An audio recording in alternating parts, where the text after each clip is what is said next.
बिस्मिल्लाहिर्रहमानिर्रहीम। Dear students, welcome to Excellence online education. Physics की class में खुशामदीद। फिजिक्स में प्रीवियस क्लास में हमने चैप्टर नंबर 18 शुरू किया। इसका नाम है एटॉमिक स्पेक्ट्रम। और एटम के स्ट्रक्चर पर हमने सबसे पहले बात की कि हमारे पास जो सबसे पहला एटम का मॉडल था वो कहलाता है थॉमसन मॉडल। फिर उसके बाद एक रदरफोर्ड नाम के एक साइंटिस्ट ने एक एक्सपेरिमेंट करके एक नया मॉडल पेश किया जिसको हम कहते हैं रदरफोर्ड मॉडल। इस रदरफोर्ड मॉडल में कुछ ड्रॉबैक्स पेश किए गए जिसका जवाब फिर नील बोहर ने पेश किया और नील बोहर ने अपनी एक एटॉमिक मॉडल पेश किया। नील बोहर के पोस्टुलेट्स जो थे उस पर हम बात कर रहे थे। दो तीन पोस्टुलेट्स पर हमने बात कर ली थी। पहला पोस्टुलेट क्या था कि electrons are arrange in different orbits, यानी कि नील बोहर के मुताबिक सेंटर में एटम के न्यूक्लियस मौजूद होता है और उस न्यूक्लियस में प्रोटॉन्स होते हैं और न्यूट्रॉन्स होते हैं, जबकि इलेक्ट्रॉन्स जो हैं वो इस न्यूक्लियस के बाहर गोल घूम रहे होते हैं। और ये जो इलेक्ट्रॉन्स होते हैं ये एक नहीं बल्कि मुख्तलिफ एनर्जी लेवल्स में अरेंज हुए हुए होते हैं। डिपेंड करता है कि जी इलेक्ट्रॉन्स की एनर्जी और एनर्जी लेवल्स की जो एनर्जी होती है, इलेक्ट्रॉन्स की जितनी एनर्जी होगी उस हिसाब से वो एनर्जी लेवल्स में अरेंज हुए होते हैं। यहाँ कॉन्सेप्ट आ जाता है जी डिफरेंट एनर्जी लेवल्स का, के एल एम, जो हम केमिस्ट्री में पढ़ते हैं जी। पहले शेल को हम के कहते हैं, दूसरे को एल, तीसरे को एन।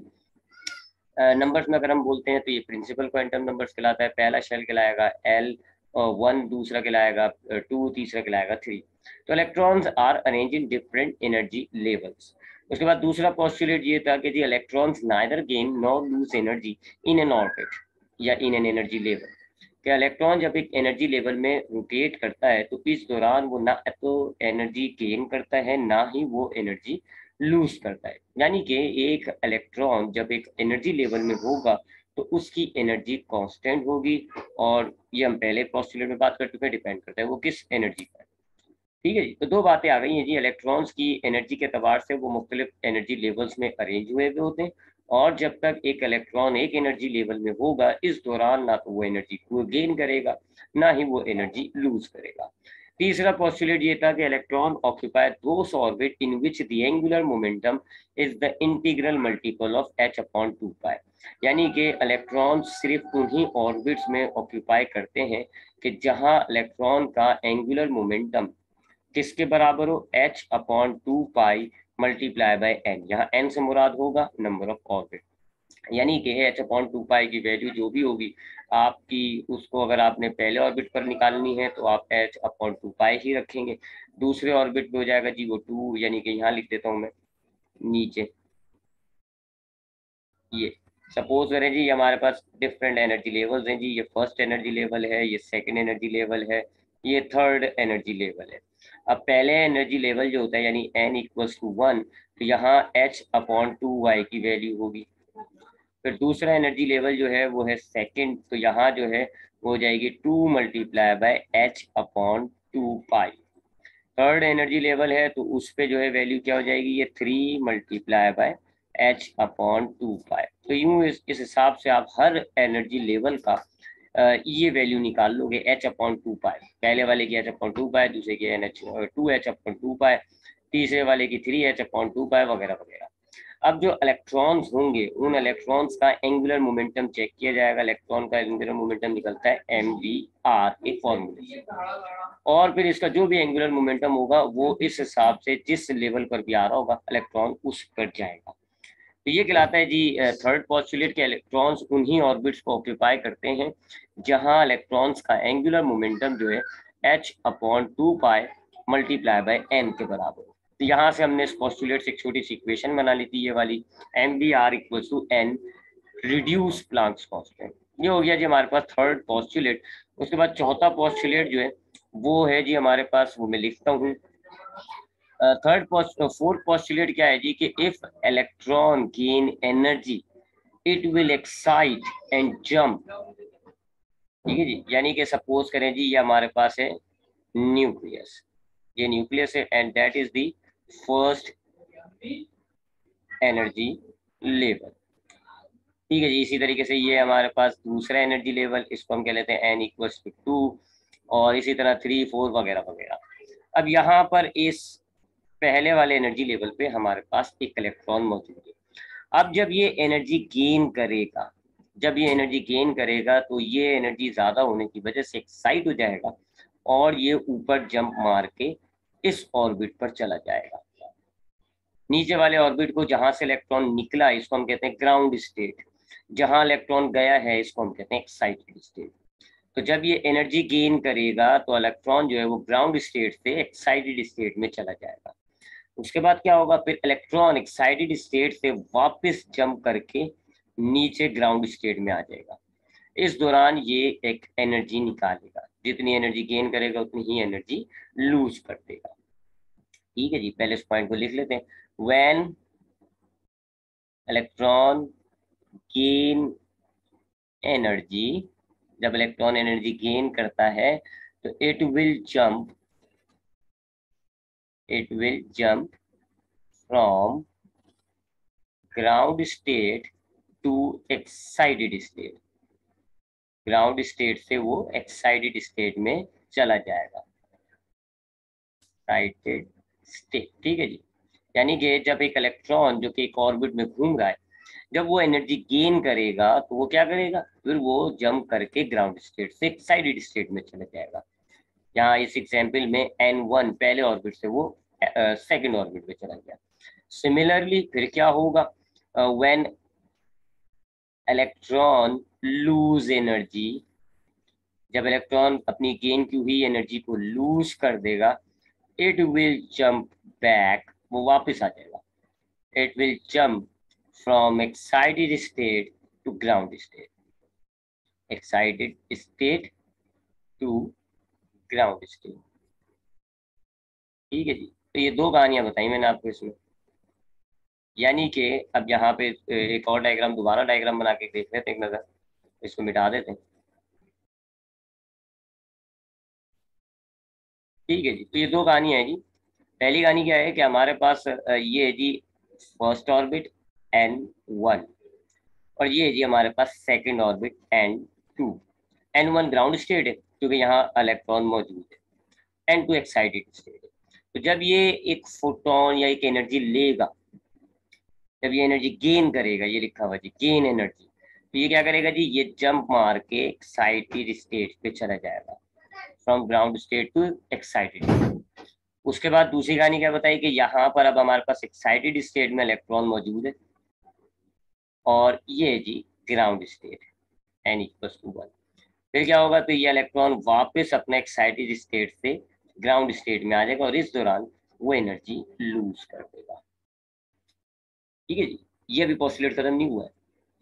तो क्या चौथे पॉस्टुलेट में क्या कहा जा रहा है जी, बोर्ड्स की तरफ से, कि जब एक इलेक्ट्रॉन जो कि एक पर्टिकुलर और एनर्जी लेवल में रोटेट कर रहा है, तो जब वो इलेक्ट्रॉन एनर्जी गेन करता है, एक्साइट हो जाएगा, ग्राउंड स्टेट से वो चला जाएगा एक्साइटेड स्टेट में।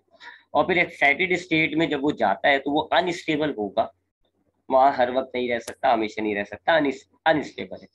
तो वो क्या करेगा जी, फौरन से जो उसने एनर्जी गेन की है उस एनर्जी को वो लूज कर देगा, और वो लूज करने के बाद वापस ग्राउंड से एक्साइटेड स्टेट पे आ जाएगा। ठीक है जी, अब ये जो आपकी एनर्जी गेन की जा रही है, ये जो आपकी इलेक्ट्रॉन एनर्जी गेन कर रहा है, it will equals to H mu naught, Planck's constant. Photon absorb कर रही है, फोटोन एब्जॉर्ब कर रहा है और जंप करके ऊपर जा रहा है। मैंने आपको कल भी बताया था कि ये थ्योरी प्लैंक्स थ्योरी के बाद आई। तो बोर क्या कहते हैं जी, इलेक्ट्रॉन का एक फोटोन जब इलेक्ट्रॉन एब्जॉर्ब करेगा, तो वो एक या एक से ज्यादा इंटीग्रल मल्टीपल भी हो सकते हैं जी। तो अभी हम यहाँ पे सिंपल कर रहे हैं एक। जब वो एक फोटोन एब्जॉर्ब करेगा तो वो जंप मार के ऊपर चले जाएगा, और वो एक फोटोन रिलीज करेगा तो जंप मार के वो नीचे आ जाएगा। और एक फोटोन की एनर्जी हम जानते हैं जी कितनी होती है, एच म्यू नॉट। यानी जब इलेक्ट्रॉन एच म्यू नॉट की एनर्जी एब्जॉर्ब करता है तो वो ऊपर चला जाता है, जब एच म्यू नॉट की एनर्जी रिलीज करता है तो वो नीचे आ जाता है। ठीक है जी, इसी तरीके से हमने ये भी देखा है कि ये दोनों एनर्जी लेवल्स डिफरेंट डिफरेंट होते हैं जी, और इन दोनों के दरमियान जो डिफरेंस है उतनी ही एनर्जी गेन करता है। तो इसको हम इस तरह लिखते हैं जी कि हमारे पास ये जो एनर्जी गेन की जा रही है यहाँ पे, वो कितनी होगी जी, इसकी एनर्जी को आप कह लो E I, इसकी आप एनर्जी को कह लो EF, तो वो इन दोनों के डिफरेंस के बराबर होगी, यानी कि EF माइनस EI। ठीक है जी, और ये जो एनर्जी है अकॉर्डिंग टू प्लैंक्स कांस्टेंट ये एच म्यू नॉट के बराबर होती है। लिहाजा H mu sorry equals to E F minus E I. ये जी इसका चौथा पोस्टुलेट। तो ये चार पोस्टुलेट्स पर मुश्तमिल बोहर्स की थ्योरी थी। तो थोड़ा सा रिपीट करते हैं कि पहला पॉइंट क्या है कि आपके जो इलेक्ट्रॉन्स होते हैं वो एक फिक्स एनर्जी लेवल में रोटेट कर रहे हैं, घूम रहे हैं। इस दौरान इनकी एनर्जी ना लूज होती है ना वो गेन करते हैं। एक एक इलेक्ट्रॉन उसी ऑर्बिट में आता है जहां उसकी जो एंगुलर मोमेंटम है वो उस ऑर्बिट के NH/2 पाई की वैल्यू के बराबर है। तो चौथा, जब इलेक्ट्रॉन एनर्जी गेन करता है, एक फोटोन के बराबर एक एनर्जी गेन करेगा तो वो जंप करके एक साइड स्टेट पे चला जाएगा, और जब वो लूज करेगा तो वो अपना उसी फोटोन को जब वो लूज करेगा तो वापस ग्राउंड स्टेट में आ जाएगा। ये जो आपका इलेक्ट्रॉन इनिशियल से फाइनल स्टेट पे जा रहा है, तो ये जो बीच में इन दोनों के कितनी एनर्जी गेन की है ये आप पता करते हैं जी दोनों ऑर्बिट के एनर्जीज के डिफरेंस से। और प्लांक्स कांस्टेंट के मुताबिक जितने फोटॉन्स उसने एब्जॉर्ब किए वो कितने होते हैं, एच म्यू नॉट, या उसका इंटीग्रल मल्टीपल होगा। एक फोटोन भी एब्जॉर्ब करके जा सकता है, दो भी, तीन भी। तो N H mu equal to E F upon E I. ये है हमारे पास बोहर्स थ्योरी। अब बोहर्स थ्योरी को, ये तो बोहर्स थ्योरी हो गई जी और उसके पोस्टुलेट हो गए। फिर बोहर्स थ्योरी को मजबूत करने के लिए जो है नील बोहर ने हाइड्रोजन एटम को मॉडल के तौर पे लिया था। और हाइड्रोजन क्योंकि उसने मॉडल के तौर पे इसको यूं लिया था क्योंकि एक सिंपलेस्ट एटम है, तो इसने हाइड्रोजन को एक मॉडल के तौर पे एटम लिया और इसके रेडियस को, इसके ऑर्बिट्स की एनर्जीज को, इसके ऑर्बिट में घूमने वाले इलेक्ट्रॉन्स की एनर्जी को, उन चीजों को फाइंड आउट किया जी बाय अप्लाइंग हिज थ्योरी। तो वही अब हम करने जा रहे हैं। हम बोहर्स थ्योरी को अप्लाई करके हाइड्रोजन एटम के रेडियस को, एनर्जी को और वेव लेंथ को हासिल करेंगे। जो वेव निकाली है ना इसने, फोटोन निकाला है जो, उसकी वेव लेंथ। तो हम यहाँ पे ले रहे हैं जी हाइड्रोजन एटम को एज अ रोल मॉडल, और हम उसका रेडियस निकालने जा रहे हैं। ये पहली डेरिवेशन है हमारे पास, रेडियस ऑफ हाइड्रोजन एटम। ठीक है जी, हाइड्रोजन एटम का रेडियस। अब हाइड्रोजन एटम उसने क्यों लिया जी, क्योंकि वो सबसे सिंपल तरीन एटम होता है। उसके पास न्यूक्लियस में खाली एक ही प्रोटॉन होता है, न्यूट्रॉन नहीं होता। और एक ही इलेक्ट्रॉन है जी जो कि इस ऑर्बिट में घूम रहा है जी, पहले ऑर्बिट में। ठीक है जी, ये प्रोटॉन हो गया, ये न्यूक्लियस हो गया जिसमें प्रोटॉन मौजूद है, ये इलेक्ट्रॉन हो गया। प्रोटॉन यानी न्यूक्लियस पे हमें पता है पॉजिटिव चार्ज होता है और इस पर नेगेटिव चार्ज होता है। और यहाँ एन क्या होगा जी, एन हमारे पास होगा 1 क्योंकि पहला ऑर्बिट है। और ये जो डिस्टेंस होगा जी between the electron and the nucleus, इस डायग्राम को देखें तो वो सर्किल के बराबर है ये डायग्राम, लिहाजा वो रेडियस है। तो ये डिस्टेंस वो पता करना चाह रहा था। तो चलें जी हम भी निकालते हैं जी रेडियस ऑफ हाइड्रोजन एटम। तो बोर ने क्या किया, बोर ने हाइड्रोजन एटम को दिया क्योंकि वो बहुत सिंपल है, सिर्फ एक प्रोटॉन, एक न्यूट्रॉन, एक प्रोटॉन एक इलेक्ट्रॉन, कोई न्यूट्रॉन नहीं है। न्यूक्लियस में पॉजिटिव चार्ज है और इलेक्ट्रॉन में नेगेटिव चार्ज है, दोनों चार्जेस बराबर है। इलेक्ट्रॉन प्रोटॉन का चार्ज बराबर होता है, लिहाजा बराबर चार्जेस है। और आराम से घूम रहा है जी। इसने अब यहाँ पर जो पहला ऑर्बिट है उसका रेडियस निकालना है कि वो सेंटर ऑफ न्यूक्लियस से कितना दूर है। अच्छा जी, अगर हम यहाँ पर ये दोनों को देखें तो ये नेगेटिव चार्ज है, ये न्यूक्लियस जो है उसको आप पूरे पॉजिटिव चार्ज मान लें। न्यूट्रॉन तो है नहीं, तो न्यूक्लियस का साइज एक प्रोटॉन के बराबर होगा।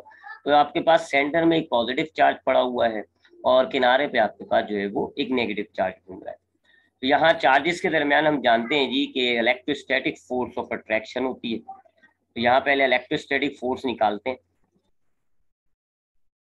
इलेक्ट्रोस्टैटिक, क्योंकि यहाँ पे हमारे पास दो चार्ज है जी, एक पॉजिटिव चार्ज न्यूक्लियस और एक नेगेटिव चार्ज इलेक्ट्रॉन। तो जाहिर बात है दो चार्जेस के दरमियान जो फोर्स होती है उसको आप कहते हो इलेक्ट्रोस्टैटिक फोर्स। तो इलेक्ट्रोस्टैटिक फोर्स निकालते हैं जी। इलेक्ट्रोस्टैटिक फोर्स का फॉर्मूला होता है के Q1 Q2 upon are square. Q1 से मुराद होता है पहला चार्ज, Q2 से मुराद होता है दूसरा चार्ज। यहाँ पर इन दोनों का चार्ज सेम होगा, तो इनके सेम चार्ज को यानी कि Q1 जो है हमारे पास यानी इलेक्ट्रॉन का चार्ज बराबर होगा Q2 यानी प्रोटॉन के चार्ज से, और दोनों के चार्ज को हम E से डिनोट कर देते हैं। तो ये E हो जाएगा, ये E हो जाएगा, यानी कि दोनों को मल्टीप्लाई करें तो E स्क्वायर हो जाएगा। F equals to K।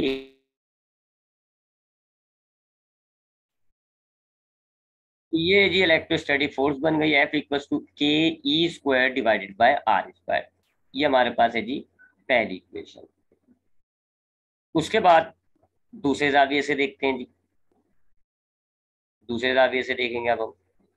अच्छा जी, अब हमें पता है जी कि ये हमारे पास जो इलेक्ट्रॉन है, ये वाला जो इलेक्ट्रॉन है इसमें नेगेटिव चार्ज है, और ये जो प्रोटॉन है इसमें पॉजिटिव चार्ज है। नेगेटिव और पॉजिटिव चार्जेस के दरमियान इलेक्ट्रोस्टैटिक फोर्स होती है, लेकिन कैसी होती है वो? अट्रैक्टिव। यानी कि ये इलेक्ट्रॉन अब इलेक्ट्रोस्टैटिक फोर्स की वजह से ऐसे मूव करने की कोशिश करेगा। इलेक्ट्रोस्टैटिक फोर्स इसको, इस इलेक्ट्रॉन को न्यूक्लियस की तरफ ला रही होगी, लेकिन ऐसा नहीं हो रहा जी, न्यूक्लियस की तरफ वो नहीं जा रहा। क्यों? क्योंकि हमारे पास एक और फोर्स लग रही होगी बाहर की तरफ, जिसको हम कहते हैं सेंट्रीफ्यूगल फोर्स। वो इस इलेक्ट्रोस्टैटिक फोर्स को बैलेंस कर रही होगी। यही सिचुएशन है, ये पॉसिबिलिटी है कि हमारे पास इलेक्ट्रॉन जो है वो इस पर्टिकुलर ऑर्बिट में घूमता है। कहानी कुछ यूं है कि ये हमारे पास न्यूक्लियस है, इस पे पॉजिटिव चार्ज है, ये हमारे पास इलेक्ट्रॉन है, इस पे नेगेटिव चार्ज है। अब यहाँ ऐसे जो है वो इलेक्ट्रोस्टैटिक फोर्स है, बाहर की तरफ सेंट्रीफ्यूगल फोर्स होगी जो कि इसको बैलेंस कर देगी। तब हम सेंट्रीफ्यूगल फोर्स निकालते हैं जी। सेंट्रीफ्यूगल फोर्स, अब आपने पढ़ा है जी सेंट्रीफ्यूगल फोर्स का फॉर्मूला सेंट्रीपिटल फोर्स वाला ही होता है, mv² अपॉन r। ठीक है जी, ये इक्वेशन 2 कह लें जी आप। अच्छा जी, अब हमने बात करी है कि ये दोनों फोर्सेस बराबर होगी, यानी ये इलेक्ट्रोस्टैटिक फोर्स और ये जो सेंट्रीफ्यूगल फोर्स है ये बराबर होंगी, ताकि एक दूसरे को कैंसिल कर दें और इलेक्ट्रॉन आपका इस एक पर्टिकुलर पाथ में ही घूमता है। लिहाजा हम भी इन दोनों फोर्सेस को बराबर कह लेते हैं जी। Both forces are equal, both forces are equal, दोनों फोर्सेस बराबर हैं। लिहाजा ये हो गई जी ये हो गई सेंट्रीफ्यूगल फोर्स बराबर होगी जी इलेक्ट्रोस्टैटिक फोर्स। दोनों के फॉर्मूले डालते हैं जी। सेंट्रीफ्यूगल फोर्स हमारे पास है mv² अपॉन r, और इलेक्ट्रोस्टैटिक फोर्स हमारे पास है ke² अपॉन r²। अब यहाँ पर आप देखते हैं जी कि एक r कट जाएगा, बचा हमारे पास लेफ्ट साइड पे mv² और राइट साइड पे ke² divided by r। m multiply हो रहा है जी, इसको आप दूसरी तरफ लेकर जाएंगे डिवाइड हो जाएगा। तो हम भी यही कर देते हैं जी, हम b² हो जाएगा यहाँ पर, और इधर हो जाएगा ke² डिवाइडेड बाय mr। ये आपके पास हो गई जी एक इक्वेशन। ठीक है जी, अब हमें इसमें v² निकाल के डालना होगा, इसको हम कह देंगे इक्वेशन नंबर 3। अब हम v² निकाल के डालेंगे इसमें, किसी भी तरीके से v² बनाते हैं और इस इक्वेशन में पुट करेंगे। अच्छा जी, according to Bohr's theory, according to Bohr's postulate, Bohr के 4 पोस्टुलेट हमने अभी देखे, तो उसमें से एक पोस्टुलेट जो एंगुलर मोमेंटम वाला पोस्टुलेट था, वो वाला लें कि जी एक इलेक्ट्रॉन का जो एंगुलर मोमेंटम होता है वो किसके बराबर होता है? NH/2 पाई, और उसको हमने थोड़ा सा इक्वेशन को चेंज कर दिया था, और हमारे पास ये बना था जी mvr equals to n reduce Planck's constant. ठीक है जी, अब इसको हमने बनाना है v², तो ये mr मल्टीप्लाई हो रहा है, इसको दूसरी तरफ लेकर जाते हैं डिवाइड हो जाएगा। ठीक है, तो हमने ये v रहने दिया, m और r इस तरफ ले गए, तो NH divided by mr। Squaring कर लें जी बोथ साइड की, सारी क्वांटिटीज स्क्वायर में आ जाएंगी। लिख लेते हैं हम यहाँ पे, स्क्वायरिंग कर रहे हैं हम, तब ये हो जाएगा v², ये हो जाएगा n², ये हो जाएगा reduce Planck's constant square divided bye m² r²। अब ये हो गया जी v² हमने निकाल लिया ना। अब हम ये v² थर्ड इक्वेशन में डाल देते हैं, पुट इन इक्वेशन 3। तो ये जो थर्ड इक्वेशन हमने बनाई थी ये वाली ke² डिवाइडेड बाय mr, इसमें v² की जगह हम ये डाल देते हैं।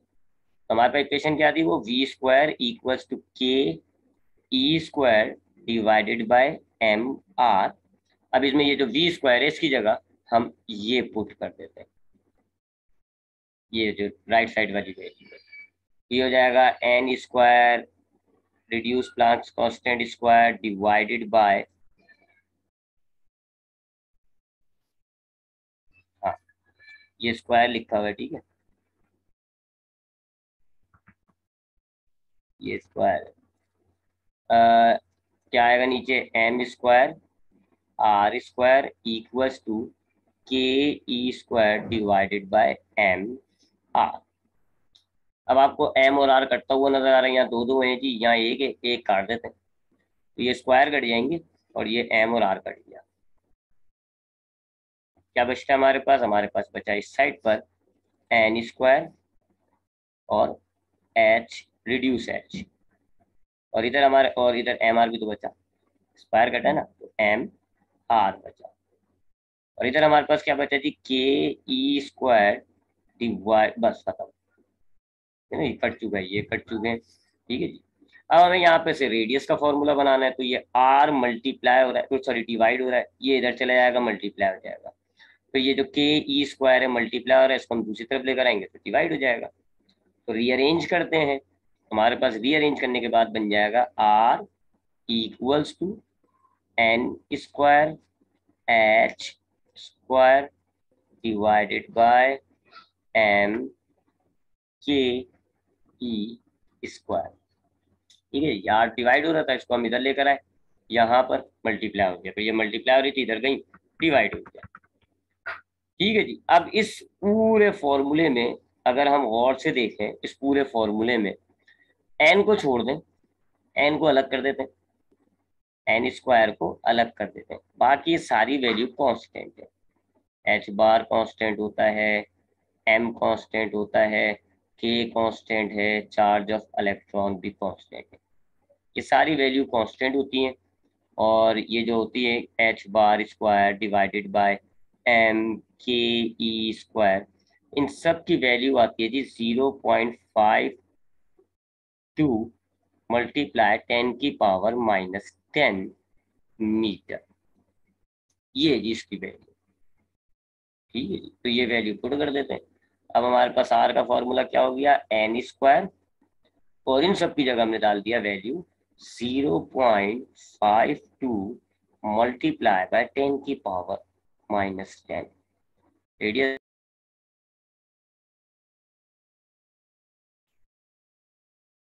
अब ये चूंकि रेडियस है, रेडियस स्टैंडर्ड यूनिट मीटर होता है जी, लेकिन हम जो एटॉमिक लेवल्स पर मेजरमेंट करते हैं ना लेंथ के लिए, हम एटॉमिक लेवल्स पर अंगस्टन का यूनिट यूज करते हैं।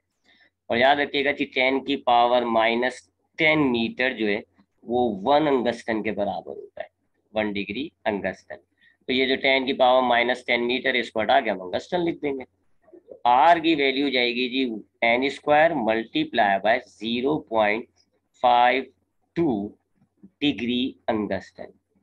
ठीक है जी। तो ये जो एटॉमिक लेवल्स होते हैं, क्वांटम लेवल्स होते हैं, यहाँ पर हम जो है वो अंगस्टन के यूनिट यूज करते हैं। 10⁻⁻10 मीटर जो है वो 1 अंगस्टन होता है, तो हमने ये अंगस्टन यूज कर दिया। ये हमारे पास एक जर्नल फॉर्मूला है, यानी ये रेडियस का है। जब चूंकि हम हाइड्रोजन के एटम की बात कर रहे हैं, या चले मुख्तलिफ एटम्स ले लें, हाइड्रोजन के ही एटम में लें अगर हम, तो हाइड्रोजन में हमारे पास जो है वो एन फर्स्ट था, पहला ऑर्बिट था, तो यहाँ पर हम फर्स्ट डाल देंगे, 1 का स्क्वायर 1 हो जाएगा, तो फर्स्ट रेडियस कितना होगा जी हमारे पास 0.52 डिग्री अंगस्टन। ठीक है जी। सिमिलरली अगर हम सेकेंड ऑर्बिट पर निकालना चाहें तो R2 क्या हो जाएगा जी, ये 2 हो जाएगा, 2 का स्क्वायर 4 हो जाता है। ठीक है जी। चलें अभी इसको भी थोड़ा सा और रिड्यूस करते हैं। हाँ, तो अब ये जी ये जो 0.52 है, इसको हमने कहा ये R1 के बराबर है, तो अब यहाँ पर R1 डाल देते हैं और जनरल इक्वेशन बना लेते हैं। तो रेडियस का फॉर्मूला होता है, अगर आप किसी भी ऑर्बिट का रेडियस निकालना चाह रहे हैं, तो N square multiply bye R1, और R1 की वैल्यू कितनी है 0.52। So that is the radius equation.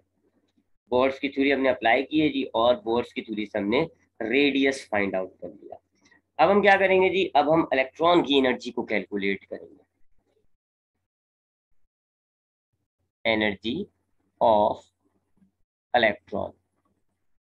ये जो आपके ऑर्बिट्स में इलेक्ट्रॉन घूम रहे हैं, जो भी हमने तो हाइड्रोजन एटम लिया हुआ है, तो हाइड्रोजन का जो एक ही इलेक्ट्रॉन है उसकी एनर्जी कितनी होगी। तो अब ये इक्वेशन ड्राइव करते हैं जी, हाइड्रोजन का जो एक ही ऑर्बिट है उसकी एनर्जी क्या होगी जी। उसके लिए हम एक तरह पतला सा पॉइंटर ले लेते हैं।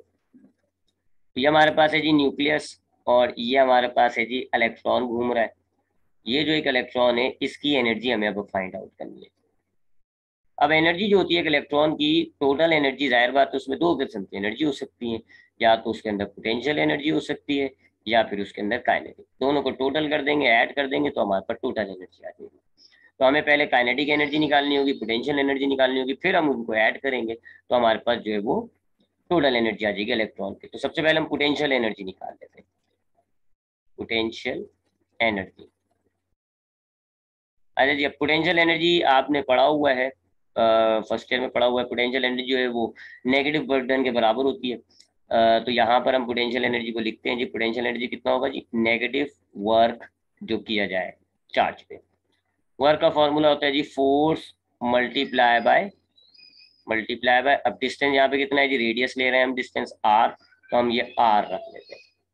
फिर फोर्स हमें पता है जी इलेक्ट्रोस्टैटिक फोर्स है, तो हमारे पास फोर्स का फॉर्मूला क्या हो जाएगा, ऊपर हमने रेडियस में निकाला था, तो फोर्स हमारे पास कितनी होगी, के ई स्क्वायर अपॉन आर। ठीक है जी, हमने इलेक्ट्रोस्टैटिक फोर्स कैलकुलेट करी है रेडियस के अंदर, मल्टीप्लाई बाय आर, ये आर से, सॉरी ये आर स्क्वायर है, आर से एक आर कट जाएगा, और हमारे पास पोटेंशियल एनर्जी आ गई जी, कितनी है, माइनस के ई स्क्वायर अपॉन आर। ठीक है जी, तो ये हम जानते हैं जी कि पोटेंशियल एनर्जी जो होती है वो नेगेटिव वर्क के बराबर होगी। पोटेंशियल एनर्जी वर्क के बराबर होती है, यहाँ पर जाहिर बात है आपका चार्ज ऐसे आना चाह रहा होगा, हमने इसको ऐसे करेंगे तो हम वर्क करेंगे, जाहिर बात है ना, नेगेटिव वर्क हो गया, इसलिए हम नेगेटिव वर्क लिखा है। नेगेटिव वर्क, वर्क का फॉर्मूला होता है जी, यहाँ लिखते हैं हम, वर्क का फॉर्मूला होता है फोर्स मल्टीप्लाई बाय डिस्टेंस या रेडियस। तो ये हमने जो है वर्क का फॉर्मूला डाला, फिर हमने ऊपर कैलकुलेट किया कि हमारे पास जो फोर्स है वो कितनी है जी, इलेक्ट्रोस्टैटिक फोर्स है K E square divided by R square. तो ये हमने फोर्स की जगह ये फॉर्मूला पुट कर दिया, थोड़ा सिंप्लीफाई किया, पोटेंशियल एनर्जी आ गई। अब काइनेटिक एनर्जी निकालते हैं जी, काइनेटिक एनर्जी, इलेक्ट्रॉन की काइनेटिक एनर्जी निकालते हैं। अब काइनेटिक एनर्जी का ताल्लुक होता है मोशन से, इलेक्ट्रॉन हमारा मोशन में हरकत कर रहा है, और हमें पता है जी इलेक्ट्रॉन में जब वो मोशन कर रहा है, हरकत कर रहा है, गोल घूम रहा है, दो फोर्सेस उस पर लग रही हैं, एक इलेक्ट्रोस्टैटिक फोर्स और एक सेंट्रीफ्यूगल फोर्स। एक सेंट्रीफ्यूगल फोर्स है, एक इलेक्ट्रोस्टैटिक फोर्स है, और दोनों बराबर होकर एक दूसरे को कैंसिल कर रही है। इस पर हमने रेडियस पे बात की है। ठीक, तो इस तरह से हम स्टार्ट करेंगे। हमने कहा जी हमारे पास जो इलेक्ट्रॉन है वो रोटेट कर रहा है, लिहाजा उस पर दो फोर्सेस हैं, एक एफ जी एक एफ ई, दोनों बराबर है। फॉर्मूले हम ऊपर रेडियस में बना चुके हैं जी, एफ जी यानी सेंट्रीफ्यूगल फोर्स का फॉर्मूला है M V square upon R, और ये एफ ई यानी इलेक्ट्रोस्टैटिक फोर्स हमारे पास है K E square upon are square. एक आर कट जाएगा जी, आपके पास बचा यहाँ पर एम वी स्क्वायर, और यहाँ पर आपके पास बचा के ई स्क्वायर अपॉन आर। अब दोनों साइड को आप 1/2 से मल्टीप्लाई कर दें, दोनों साइड को, तो ये हो जाएगा 1/2 एम वी स्क्वायर, और ये हो जाएगा जी 1/2 मल्टीप्लाई बाय के ई स्क्वायर अपॉन आर। और हम जानते हैं जी कि ये जो 1/2 एम वी स्क्वायर होता है ये काइनेटिक एनर्जी के बराबर होता है। तो ये हो गया जी लेफ्ट साइड पे काइनेटिक एनर्जी, या राइट साइड पे क्या होगा, 1 तो बेकार है, K E square divided bye 2r। ये हमारे पास हो गई जी काइनेटिक एनर्जी। दोनों एनर्जीज हमने निकाल ली, काइनेटिक भी और पोटेंशियल भी। ठीक है जी, अब बस हमने इनको जो है वो टोटल एनर्जी निकालनी है।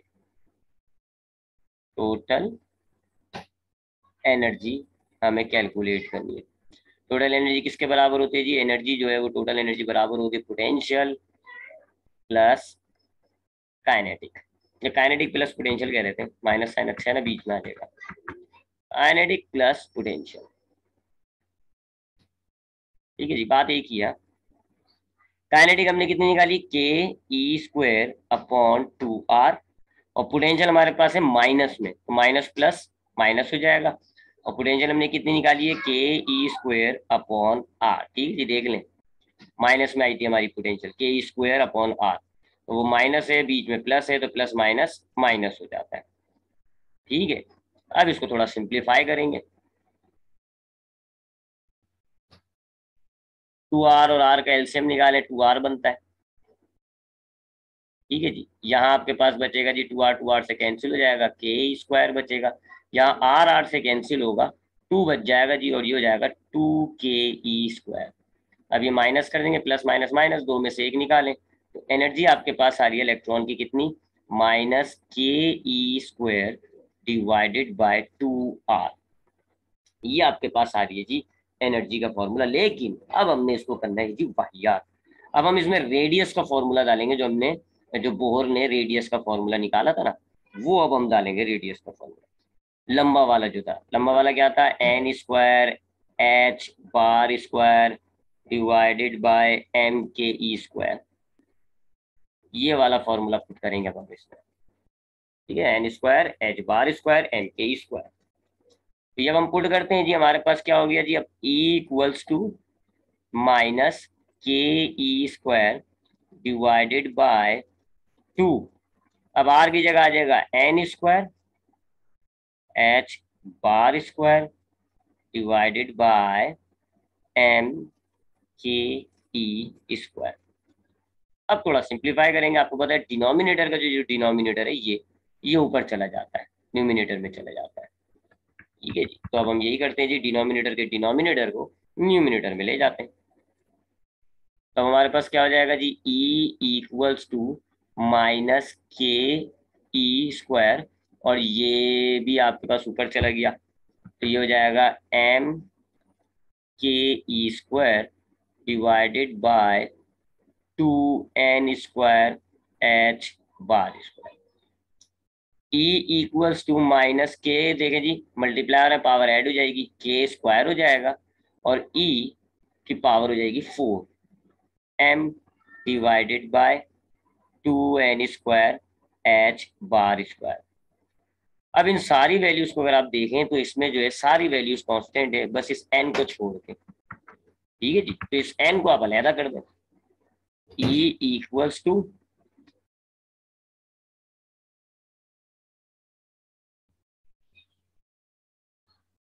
ये जो है ना 1/n स्क्वायर करके अलग कर दें आप इसको, 1/, माइनस भी आप कर लें, चले बाहर, ठीक है जी। अब ये माइनस आप बाहर कर लेते हैं, और ये माइनस आपने बाहर कर लिया, और क्या बचा जी आपके पास, 1/n स्क्वायर आपने अलहदा कर दिया, क्योंकि ये कांस्टेंट नहीं है, ये जो है कांस्टेंट नहीं है। बाकी सब चीजों को आप लिख दें अंदर ब्रैकेट में, के square E 4m divided by 2h bar square, ठीक है जी। अब ये सारा कांस्टेंट है जी, के स्क्वायर कांस्टेंट होता है, ई यानी इलेक्ट्रॉन का चार्ज, इसकी भी वैल्यू फिक्स है, मास ऑफ इलेक्ट्रॉन भी फिक्स होता है, 2 तो है ही कांस्टेंट नंबर, और रिड्यूस प्लांक्स कांस्टेंट भी एक कांस्टेंट है। इन सब की जब आप वैल्यूज निकालोगे तो ये बनता है जी 13.6। लिहाजा इन सब की वैल्यूज को हम डाल देते हैं, E equals to minus 1/n square multiply by 13.6। E equals to 1 से मल्टीप्लाई करते हैं तो ये हो जाएगा -13.6 डिवाइडेड बाय n स्क्वायर। ये हमारे पास एक जनरल सा फॉर्मूला बन रहा है जी, इसमें ये हमारे पास एक जनरल फॉर्मूला कह लो आप चाहो तो वही कर सकते हो कि आप जो है वो आ, एक इलेक्ट्रॉन की एनर्जी बना लो, चाहो तो आप, अब देखो चले बनाते हैं। अच्छा जी, फर्स्ट ऑर्बिट है हमारे पास, सपोज करें n इक्वल्स टू 1, तो हमारे पास क्या हो जाएगा, E इक्वल्स टू -13.6 डिवाइडेड बाय n की जगह आ जाएगा 1। 1 का स्क्वायर बेकार होता है, इसका मतलब है पहले ऑर्बिट में अगर इलेक्ट्रॉन होता है तो उसकी एनर्जी कितनी होती है, -13.6 इलेक्ट्रॉन वोल्ट। अच्छा, ये इलेक्ट्रॉन वोल्ट में आइए जी, ठीक है, ये जो हमने वैल्यू निकाली है ये स्टैंडर्ड यूनिट में नहीं है, ईवी के अंदर है, चाहे तो लिख दें ईवी इलेक्ट्रॉन वोल्ट। जैसे हमने बात करी ना डिस्टेंस, हम जो है वो क्वांटम लेवल पर अंगस्टन में नापते हैं, सिमिलरली एनर्जी हम क्वांटम लेवल पर इलेक्ट्रॉन वोल्ट में नापते हैं। अच्छा जी, अगर दूसरा ऑर्बिट है हमारे पास, for example n equals to 2, तो वहां जो इलेक्ट्रॉन होगा उसकी एनर्जी क्या हो जाएगी, -13.6। अब n की जगह आ जाएगा 2 स्क्वायर यानी कि 4, और जब आप 4 डाल दोगे और डिवाइड कर दोगे 13.6 को 4 से, तो फिर आपके पास आंसर आएगा जी -3.4, -3.4 eV। तो दूसरे ऑर्बिट में अगर आपके पास इलेक्ट्रॉन होगा तो उसकी एनर्जी इतनी है, पहले में इतनी, दूसरे में इतनी, गेन करके वही जंप करता है, बताया था ना आपको, गेन करेगा, इलेक्ट्रॉन पहले ऑर्बिट में है। अब यहाँ देख लेते हैं जी, ये हमारे पास पहला ऑर्बिट है, n इक्वल्स टू 1, यहाँ इलेक्ट्रॉन की एनर्जी कितनी है जी, -13.6 इलेक्ट्रॉन वोल्ट, कम एनर्जी है ये, यहाँ है जी। अब अगर आप इसको एनर्जी दोगे, गेन करोगे, तो ये गेन करने के बाद यहाँ पर पहुंच जाएगा n2, और यहाँ इसकी एनर्जी कितनी होगी, E इक्वल्स टू -3.4। दोनों को डिफरेंस निकाल दोगे तो पता चल जाएगा जी आपके इस इलेक्ट्रॉन ने कितनी एनर्जी गेन की है, और वो इसी फोटोन की एनर्जी होगी। ठीक है जी, इन दोनों का अगर आप डिफरेंस निकालोगे ना, E1 E2 माइनस E1, ठीक है जी, यानी कि 13.6 माइनस माइनस प्लस कर लो 3.4, जो भी है आपका पास, ये जो भी आपका आंसर आएगा that will be the photons energy. तो ये हो गया जी एनर्जी का मामला। अब हमारे पास तीसरी डेरिवेशन है जी, जिसको हम कहते हैं वेव नंबर, या वेव लेंथ भी कह लेते हैं इसको हम। वेव लेंथ भी कह लो आप, इसको वेव नंबर भी कह लो, एक ही बात है। इसको हमने ड्राइव करना है। ठीक है जी, इसके लिए हम क्या करेंगे जी, सबसे पहले हम बोहर का चौथा वाला पोस्टुलेट देते हैं। चौथे वाले पोस्टुलेट के मुताबिक दो एनर्जी लेवल्स के दरमियान जो एनर्जी गेन लूज हो रही है वो किसके बराबर होती है जी, E I माइनस EF। ठीक है, अगर ये नीचे से ऊपर से नीचे आ रहा है तो ठीक है, और अगर आप उल्टा कर लोगे तो उल्टा हो जाएगा। बल्कि चलें इस डेरिवेशन को अब हम कल देख लेंगे। ठीक है, क्योंकि दो डेरिवेशन भी आई थिंक बहुत होती हैं। अब इस डेरिवेशन को इंशाल्लाह हम नेक्स्ट क्लास में देख लेंगे, आज नेट प्रॉब्लम चल रहा है।